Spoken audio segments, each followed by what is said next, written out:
প্রথম এক্সেলগুলো ইউজ করি, সেকেন্ড টার্মে যে সেকেন্ড লোকাল ইউনিভার্সিটি ইউজ করি, এটা 3C দিয়া ফিনিশের অগ্রভাগে পেন না করার জন্য ইঞ্জেকশনটা ব্যবহার করি, আর এই কাঠিগুলো ব্যবহার করি ইচ্ছা করে দেয় কাঠি। আসসালামু আলাইকুম ওয়া রাহমাতুল্লাহি ওয়া বারাকাতুহু।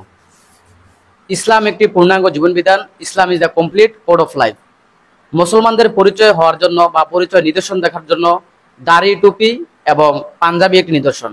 তার মধ্যে অন্যতম একটি নিদর্শন হচ্ছে সুন্নতে খতনা। এই খতনা শুরু হয়েছে হযরত ইব্রাহিম আলাইহিস সালামের যুগ থেকে। যুগে যুগে নবী রাসূলগণ এই সুন্নতে খতনা করে আসছেন। আর এই সুন্নতে খতনার একটি উপকারিতা রয়েছে, বৈজ্ঞানিকভাবেও এটি প্রমাণিত হয়েছে।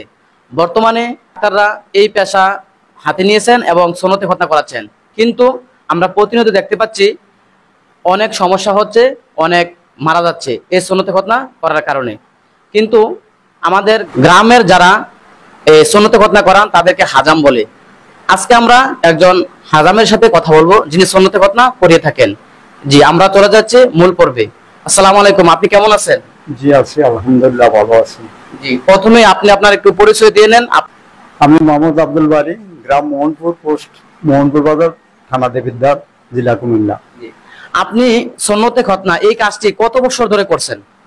আমি 71 ইংরাজি থেকে আরম্ভ করছি, সংগ্রামের সময় থেকে কাজ আরম্ভ করি। হয়তো ছোটখাটো হয়তো এই 69-70-এর দিকে একটু পুরা কাজ সংগ্রামের সময় থেকে আরম্ভ করছি। এই কাজটি কি আপনার পারিবারিক সূত্রে চলে আসছে? আপনার আব্বুকে এই কাজ করতেন? হ্যাঁ, আমাদের জন্মগত পেশা হিসাবে হয়তো আমি আছি আর কি। আপনি কি বুড়িচং, দেবিদ্বার এই দুই থানায় কাজ করেন? হ্যাঁ, বুড়িচং, দেবিদ্বার এই দুই অংশে ছাড়াও বাইরে বিভিন্ন জায়গায় বিভিন্ন অ্যাঙ্গেলে নিয়ে গেলে ওইভাবে কাজ করি। আপনি যে বিভিন্ন জায়গায় কাজ করেন, আপনি কি এই পেশাটিকে পারিশ্রমিক হিসেবে নেন, নাকি আপনাকে যে যা দেয় তাই নিয়ে সন্তুষ্ট থাকেন? আমারে অনেকে খুশি প্রয়োজনের চেয়েও বেশি দেয়, আমি নির্ধারিত কোনো কন্ট্যাক্ট নাই, এই হিসাবে কাজ করি আর কি।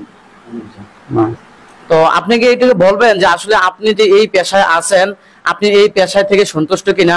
আরেকটা জিনিস হচ্ছে যে সুন্নতে খতনা একটি ভালো কাজ।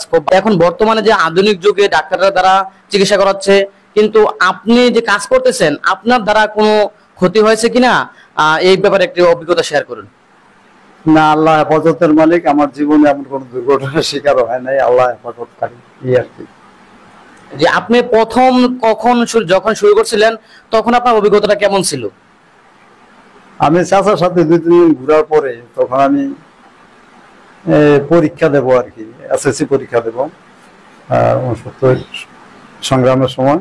তারপরে একটা কাজ দেখার পরে 2 দিন ঘুরার পরে একটা কাজ দেখার পরে আমার মোটামুটি একটু আইডিয়া হয়ে গেছে। ইনশাল্লাহ ওই সময় আমি একা যাই, একদিন একটা কাজ করে সাহস হয়ে গেছে, এরপর থেকে কাজে আর কারোর সাথে নেওয়া লাগবে না। 70-71 থেকে আপনি এই কাজ শুরু করছেন, আজকে 2024 সাল, তাহলে কতজন মানুষ হতে পারে আপনার ধারণা? এটা তো আমি সঠিক তো দিতে পারবো না। তো অনেকটি গ্রামে, 8-10টা গ্রামে মোটামুটি অনেক কাজ করছি, সেটা কথা করাইছি। এখন হয়তো এই যুগে কিছু ডাক্তার কাছে যায়, আর বেশিরভাগ সবসময় ওই সময় আমরা এই কাজ করতাম আর কি। তো আপনি যেসব যন্ত্রপাতি দিয়ে এসব কাজ করেন আমাদেরকে একটু দেখাতে পারবেন? অবশ্যই দেখা যাবে। আমার একটা ছোট্ট 2টা কাঠি আছে, আর একটা কাটার একটা যন্ত্র আছে, যেটা আমি পানি ফুটাইয়া সিদ্ধ করে কাজ করি আমার, এই আর কি।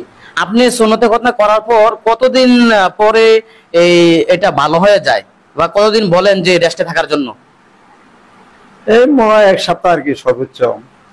এই কাজের ধরন বুঝা, কোনো কাজে একটু ডিস্টার্ব থাকলে হয়তো 2-4-5 দিন বেশি লাগতে পারে শুকাইতে আর কি। যিনি সুন্নতে খতনা করান তিনি কি কি যন্ত্রপাতি ব্যবহার করেন এই কাজে আমাদেরকে এখন ইনি দেখাবেন। প্রথম এক্সেলগুলো ইউজ করি, সেকেন্ড টার্মে যে সেকেন্ড লোকাল ইউনিভার্সিটি ইউজ করি, এটা 3C দিয়া ফিনিশের অগ্রভাগে পেন না করার জন্য ইঞ্জেকশনটা ব্যবহার করি, আর এই কাঠিগুলো ব্যবহার করি ইচ্ছা করে দেয় কাঠি।